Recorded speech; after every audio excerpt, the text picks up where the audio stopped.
Hey. I think there's something that's really like lovely and kind of joyous about watching people reconnecting. What's so exciting about that is seeing like, well, okay, I know it's gonna happen, but like how and why and then what's next?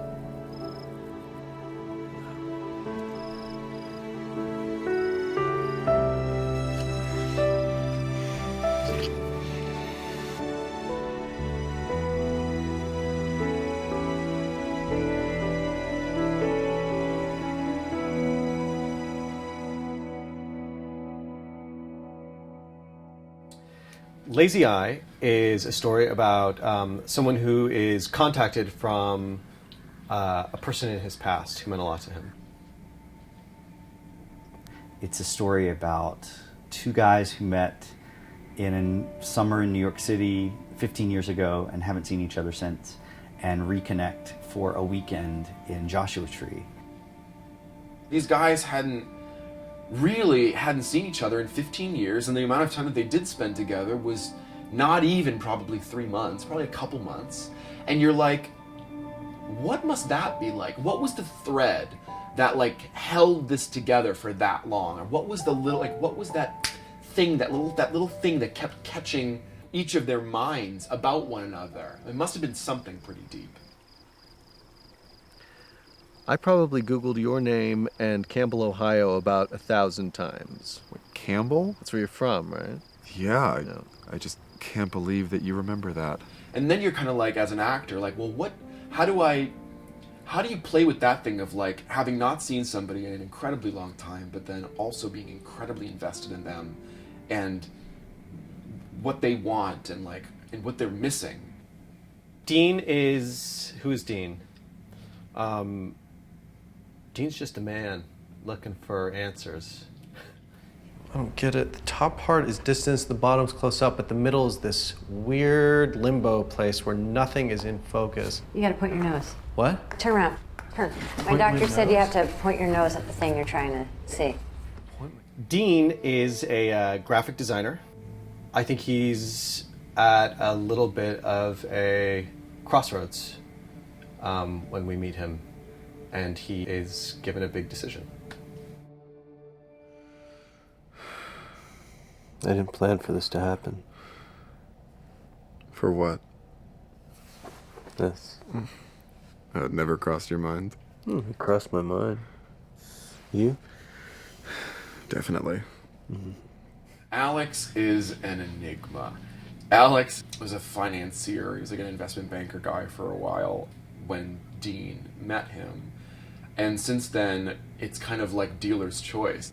I think it's really fun to think of him as this kind of traveler. I mean, in a way, he seems to me to be kind of like a vagabond of sorts. He's like a man who's sort of just searching for reason and purpose in life. It's an investment property. Who are you? What? What'd you do with my little Marxist punk I picked up 15 years ago at a dive bar? Okay, there are two things wrong with that statement. First of all, I was never a Marxist. Oh, whatever. I was a democratic socialist. Okay, and more importantly, I picked you up. Oh, no. Lazy Eye is as much about how we remember things as it is about truth. Everybody has their own version of what happened in the past, and I think that's a critical part of the story. No matter where I go in the world, I find myself looking for you. The problem is, you're looking for the guy I used to be. The guy you remember. You're not that different. Yesterday you told me I'd changed. Yeah, you have changed. I mean, we both have, but not that much. It's a story about two people who I think probably feel like in order to move forward, they have to look back at this moment that was pivotal in both of their lives.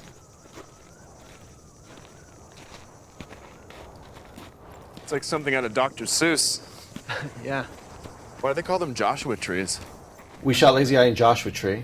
It was like a 12-day shoot, I think, if that's right. We rehearsed for a bit before. The process of working on it was just very fast. It just all I remember was like next, which is wild and really kind of kept me on my toes. It's a place that's really magical, and I find it's a place that is incredibly romantic, but also really isolated and lonely, and it's a desert. So I thought that played really nicely with the story of a guy who is lost a little bit, trying to figure out where he belongs now and what he wants to do with the rest of his life. What just happened? What do you want, Dean? What do I want? Yeah, it's a simple question. What do you want? That is not a simple question. One of the things that I really loved about working with Lucas and Aaron is that they were such adventurous, fearless actors. And I really respected their work ethic and the way that they collaborated not only with me but with each other. I was nervous working with Aaron because we had never worked together before, and we had to jump into something where we had a lot of history and where we had to be very vulnerable with each other very quickly. I think the first day of shooting, one of the first things we shot in Joshua Tree was them meeting for the first time and their first kiss after 15 years. And I think it was one of the first things that we had even done on camera for the whole shoot together. And the minute that happened and it felt real, I was like, okay, no, we're going to be good for this. This is going to work. I found this to be incredibly rewarding. It was the most collaborative experience that I've had. And Tim, Lucas, and I were really keyed into sort of the story that we wanted to tell. One of the biggest challenges was being in a cold swimming pool and having to keep myself from shivering. It's funny though. Sometimes I think if I had just done what I was supposed to, I'd see the whole world differently. I didn't want being gay to be the obstacle of this movie. I wanted it to be a given. This could be a straight couple, it could be two men, it could be two women, it could be a man and a woman. It doesn't matter. I think nudity and sex scenes on film are always tricky. My feeling about it was that we should find a way of talking about it that was very technical so that we could say, okay, I want a moment where you are kissing his neck. Let's have a moment where that's happening. So it wasn't an open-ended, just like, okay, now have sex with each other. Because I think then you're like, okay, well, where till what happens? You know, because it's not a porn, there's certain things that we have to be creative about the way we show, and so it becomes more of a dance. What made this nudity stuff pretty easy, actually, is that it's so deeply connected to the story that if we didn't have the intimacy that you see, the rest of the movie isn't worth it. The stakes aren't there. Remembering a physical sensation and that being something that like leads you back to somebody, which is super real and kind of scary. You know, it's the story of the one that got away, and I think that's universal.